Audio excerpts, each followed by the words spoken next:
जो सही साधन कर रहे हैं। पहला, काम क्रोध पहले जितने तूफान लेकर आते थे अब वैसा नहीं आते हैं। साधक को अनुभव होता है, जो सही साधन जिसका चल रहा है उसको यह अनुभव होगा।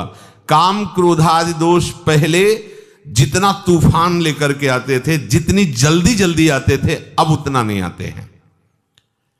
दूसरा, उनके वेग से जितना हम पहले दुखी होते थे उतना अब नहीं होते, अर्थात कम वेग से आने लगे हैं। तीसरा, पहले जितनी देर तक हम काम आदि के चिंतन में टिकते थे अब उतनी देर नहीं टिकते। ये तीन सुधार साधक में प्रारंभ से शुरू हो जाते हैं। देख लो अपने हृदय में, ये तीन सुधार प्रारंभ हो जाते हैं जिसका सही साधन चल रहा है। पहला, काम क्रोधादि दोष पहले जितनी जल्दी आते थे, जितना तूफान लेकर के आते थे, अब उतना नहीं आते। दूसरा, जितना व्यथित करता था वेग, हमें परेशान दुखी करता था, आता है पर उतना नहीं दुखी होते, वेग सहने लगे हैं। तीसरा, बहुत देर तक बहुत समय नष्ट होता था, इनमें लड़ाई होती थी, अंदर से चिंतन होता था, व्याकुलता होती थी, अब उतना नहीं, गया आया विवेक से नष्ट कर दिया। उपासक में अगर ये तीन बातें आने लगी हैं तो ये मिट जाएंगे, धैर्य रखिए। अगर ये तीन बातें आपके अंदर आ रही हैं, आपको दिखाई दे रहा सुधार है, तो अब इसका आखिरी कनेक्शन है मैं शरीर हूं या शरीर मेरा है, काट दो, ये सब खत्म हो जाएगा। पर पहले ही आएगा, क्योंकि साधना प्रारंभ शरीर को लेकर के ही होती है, और इनकी बिल्कुल भी स्फुरना ना रहे, इनसे संबंध रखना नहीं है, तभी इनकी स्फुरना बंद होगी। मन बुद्धि में तदात्म, शरीर में तदात्म, फिर आप इनको जीत लें ऐसी सामर्थ्य आप में नहीं है। जैसे जैसे भजन मार्ग में आगे बढ़ते हैं वैसे वैसे कम होते जाते हैं। जहां एक काम आदि विकार कम होने लगे तब साधक को परमात्म शक्ति का और अनुभव होता है। उसी शक्ति से, विवेक शक्ति से शरीर संबंध को ही हटा देता है। मैं कोई शरीर थोड़ी हूं जो मांग हो रही है अंतःकरण और शरीर की है, नहीं, इसको धर्म में लगाना है, प्रभु में लगाना है, नहीं नहीं, शरीर राग मिटा, विकारों की कोई गुंजाइश ही नहीं है, तभी वो रास विलास का अनुभव करता है। पांचों भूले देह सुधि, तब छठे भावना रास की। पहले तो ये प्रपंच हटे ना, राग हटे ना भोगों का। कभी कभी साधक को ऐसा प्रतीत होता है कि काम क्रोध का वेग पहले से भी अधिक आ रहा है। इसका दो कारण हो सकता है। पहला है कि आपको साधन करते हुए कोई भारी कुसंग हो गया। देख लीजिए, साधन करते हुए आप में कोई कुसंग जागृत हो गया, किसी ऐसे दृश्य को देख लिया, ऐसा संभाषण कर लिया या कुछ ऐसा, तो आपको लगेगा कि पहले से भी भयंकर विकार आ गया, कुसंग। अगर ऐसा नहीं हो, आपका साधन ठीक चल रहा है और फिर आपके अंदर ये बात आई है, तो कह रहे हैं कि जब भोगासक्ति मिटती है तो साधक की बुद्धि पवित्र होती है। पवित्र बुद्धि में थोड़ा भी स्फुरण पहाड़ जैसा नजर आता है, थोड़ा भी दोष उसे बर्दाश्त नहीं होता। अपवित्र बुद्धि में पहाड़ जैसा दोष भी तिनके के भी समान नहीं लगता, पवित्र बुद्धि में तिनके के जैसा दोष पहाड़ जैसा लगने लगता है। वो साधक हाय हाय करने लगता है कि पहले इतना गंदा नहीं था जितना आप गंदा विचार आता है। ये उसकी बुद्धि की पवित्रता है। दो बात ध्यान रखना है, पहले तो तुरंत हमें देखना है अपनी दिनचर्या में कि कोई दृश्य का कुसंग, शब्दों का कुसंग, व्यक्ति का कुसंग, भोजन का कुसंग तो नहीं हो गया जो हमारे अंदर इतनी विकार की वृत्ति आ गई। अगर आप निर्णय कर लिए कि नहीं ऐसा नहीं है, तो फिर आप निश्चिंत हो जाओ, ये आपकी बुद्धि की पवित्रता है जो आपके थोड़े से भी दोष को पहाड़ जैसा दर्शन करा रही है। अंतःकरण जैसे जैसे शुद्ध होता है तो साधक को थोड़ा सा भी विकार सहन करने की वो असहनशील हो जाता है। ऐसी बात कैसे आ गई मेरे हृदय में? ये पवित्रता का लक्षण है। ऐसा कैसे हो गया? मेरा मन कैसे राजी हो गया? नहीं, हाय हाय मच जाता है, ऐसा कैसे हो गया। तो उसको लगता है कि बहुत हमारी बुरी दशा है, यद्यपि उसकी बहुत पवित्र दशा, अंतःकरण इतना निर्मल हो रहा है कि वो छोटी सी स्फुरणा को भी बर्दाश्त नहीं कर पा रहा है। यत चेत शाम, जब तक साधक शरीर और इंद्रियों से सुख भोगने के लिए लालायित रहता है, साधक की बात कह रहे हैं, संसारी तो रहता ही है, तब तक उसका असत संबंध सर्वथा नष्ट नहीं होता, इसलिए उसका मन उसके वश में नहीं रहता। और जब साधक भगवत रस प्राप्त करने का लोलुप हो जाता है तो उसे शरीर और भोगों से संबंध मिटाना ही होता है, या स्वाभाविक मिटने लगता है, तब उसका मन निर्मल हो जाता है। मन में फिर काम क्रोध की स्फुरणा ही नहीं होती, मन स्वतः वश में हो जाता है। इसलिए भगवान कहते यत चेत शाम, अभी तो ब्रह्म निर्वाणम वर्तते विदितात्मनाम। उस साधक को भगवान विदितात्म नाम कहते हैं, जो जानना चाहिए वो जान जाता है, जिसके जानने के बाद कुछ भी जानना बाकी नहीं रहता। जो प्रभु को जान जाता है वो सब कुछ जान जाता है, क्योंकि प्रभु ही सब कुछ बने हुए हैं। प्रभु को जान गया तो सब कुछ जान गया, उसे और कुछ जाना कि ये जानना है वो जानना अब बाकी नहीं रहेगा। प्रभु को प्राप्त कर लिया तो कुछ प्राप्त करना बाकी नहीं रहता। शरीर के रहते हुए वो ब्रह्म स्वरूप भगवत स्वरूप हो जाता है। यदि ऐसा नहीं हुआ तो शरीर छूटते छूटते उसे बोध हो जाएगा भगवान की तरफ से, क्योंकि जीवन भर वो बहुत लगन से साधना की है, पर वस्तु की बोध वृत्ति नहीं आई तो भगवान कृपा करके अंतिम समय तक दे देते हैं। उसकी स्थिति में कोई अंतर नहीं पड़ता, वो जीते जी या शरीर छूटने के बाद, दोनों एक ही गति को प्राप्त होते हैं। पर पहला है जीते जी भगवत साक्षात्कार हो जाए। स्पर्शान कृत्वा बहिर्बाह्यांस चक्षुश्चैवांतरे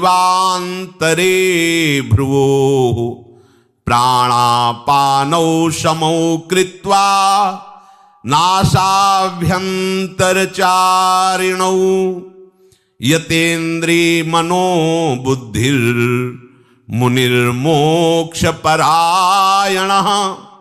विगतेच्छा भय क्रोधो यह सदा मुक्त एव सः।